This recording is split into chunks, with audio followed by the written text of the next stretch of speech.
Halo guys, kembali lagi bersama gue Fadil dari Suka IT. Sebagai pengguna PC pasti biasalah ya untuk melakukan kegiatan update driver. Dan untungnya sih semenjak adanya Windows 10 kegiatan update driver dipermudah. Jadi nggak perlu lagi tuh cari satu-satu hardware apa yang perlu diupdate. Dan secara otomatis Windows-nya bisa update sendiri.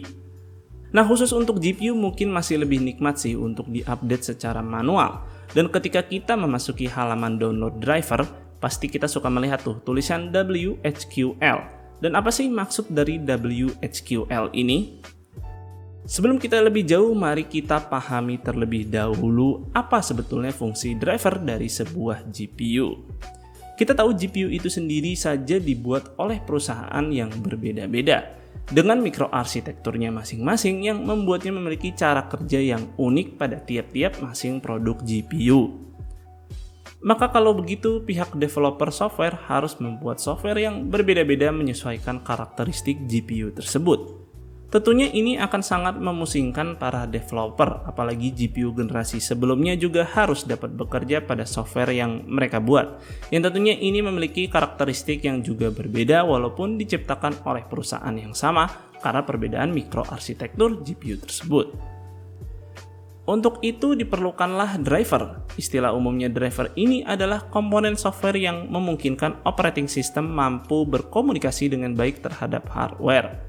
Untuk kasus GPU dengan adanya driver, sang developer software tidak perlu lagi ambil pusing untuk memahami cara kerja GPU yang unik. Karena hanya perlu fokus terhadap programming interface yang digunakan untuk membuat software tersebut. Dan untuk hal-hal rumit akan dihandle semua oleh driver GPU. Satu contoh kasus supaya kalian semakin paham, yaitu bagaimana video games bisa memanfaatkan fitur ray tracing pada GPU dengan mikroarsitektur yang berbeda-beda yang dibuat oleh Nvidia maupun AMD. Keduanya pun memiliki cara eksekusi yang berbeda-beda. Dengan adanya driver yang dibuat oleh masing-masing pembuat chip, maka kalkulasi ray tracing pada video games bisa diselesaikan dengan eksekusi yang berbeda-beda oleh masing-masing GPU. Selain driver mempermudah interaksi pihak developer software, tentu juga sangat berdampak baik terhadap user. Dengan adanya driver, kita sebagai user bisa memonitor cara kerja GPU, seperti melihat suhu pada software GPU-Z, sampai melakukan pengaturan langsung terhadap GPU tersebut seperti mengatur fan curve, lampu RGB, hingga melakukan overclocking pada GPU tersebut. Tentunya karena software yang dibuat itu terikat dengan operating system, maka tiap-tiap operating system juga memiliki versi drivernya masing-masing, walaupun hardware yang digunakan tetap sama. Lalu karena driver juga sebetulnya merupakan software, maka dari itu tidak luput dari bug dan isu yang terkadang malah membuat performa GPU jadi tidak maksimal. Maka dari itu diperlukanlah proses update driver untuk memperbaiki masalah tersebut, serta untuk beradaptasi dengan software-software keluaran terbaru. Dan berkat hal ini, tidak heran performa GPU bisa meningkat dengan hanya update driver saja. Kemudian tak lupa update driver pun juga sekaligus memperbarui fitur yang dimiliki GPU, seperti misalnya DLSS milik Nvidia yang selalu mendapatkan update dari versi pertama hingga versi 2.0 ke atas yang secara visual memiliki peningkatan yang cukup signifikan. Selain memperbarui fitur yang sudah ada, update driver juga bisa mendatangkan fitur baru pada GPU. Seperti misalnya AMD yang baru saja merilis fitur Radeon Super Resolution pada driver terbaru mereka. Oke, jadi itulah kira-kira fungsi dari driver khususnya pada GPU.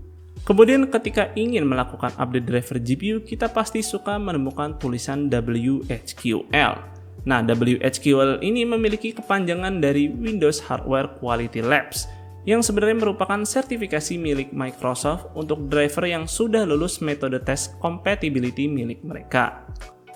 Jika driver sudah bersertifikasi WHQL, maka driver memiliki sebuah digital signature yang artinya terdapat enkripsi khusus yang dibuat oleh Microsoft. Selain itu, driver WHQL ini dipercaya oleh Microsoft untuk didistribusikan secara langsung oleh mereka, seperti misalnya lewat Windows Update atau Microsoft Store. Kemudian untuk driver yang tidak memiliki tulisan WHQL, maka driver tersebut kemungkinan bukan diperuntukkan untuk platform Windows. Atau jika masih dirilis pada platform Windows, kemungkinan besar belum dites oleh Microsoft sendiri dan hanya dites menggunakan metode test compatibility milik pembuat hardware tersebut.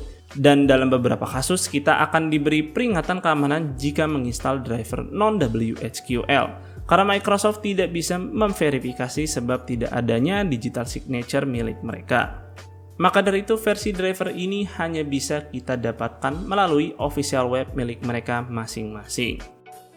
Untuk pengguna Windows pada umumnya AMD dan Nvidia pasti menyarankan untuk menggunakan driver GPU yang sudah WHQL karena sudah dites langsung oleh Microsoft. Namun ada kalanya AMD dan Nvidia juga mengeluarkan driver non-WHQL karena dirilis dalam waktu yang cepat yang tentu tidak sempat dites oleh pihak Microsoft. Seperti misalnya segera mengeluarkan driver hotfix untuk memperbaiki masalah yang tiba-tiba muncul pada GPU keluaran terbaru atau bisa juga pada video games yang baru saja dirilis. Jadi sebaiknya menggunakan driver WHQL atau non-WHQL. Tergantung pada situasi kalian sih, secara umum driver WHQL adalah opsi paling rekomendasi karena memiliki compatibility paling baik. Namun, jika suatu saat kalian mengalami kendala saat menggunakan driver WHQL dan baik AMD atau Nvidia mengeluarkan driver hotfix untuk memperbaiki masalah tersebut, ada baiknya segera melakukan update driver, walaupun driver tersebut belum WHQL. Kemudian dalam kasus AMD terlihat mereka lebih sering merilis driver non-WHQL dibandingkan Nvidia, malah kubu hijau hampir tidak pernah sama sekali. Sepengetahuan gue kenapa AMD melakukan ini karena driver milik AMD itu open source. Jadi siapapun dipersilakan mengotak-atik source code driver milik AMD tersebut. Maka dari itu besar kemungkinan sertifikasi WHQL akan menyulitkan pihak yang ingin mengubah source code di dalam driver AMD karena ada enkripsi milik Microsoft. Dengan begitu AMD lebih sering mengeluarkan driver non-WHQL tersebut. Jadi itu sih kira-kira penjelasan mengenai driver WHQL serta driver itu sendiri. Dan sekian dulu untuk videonya kali ini, semoga video ini bermanfaat buat kalian. Jika kalian berkenan, like dan share video ini dan jangan lupa subscribe channel Suka IT jika kalian nggak mau ketinggalan kontennya. Dan jangan lupa juga follow Suka IT di Instagram dengan nama @suka_it. Gue Fadil dari Suka IT pamit undur diri, see you on the next video.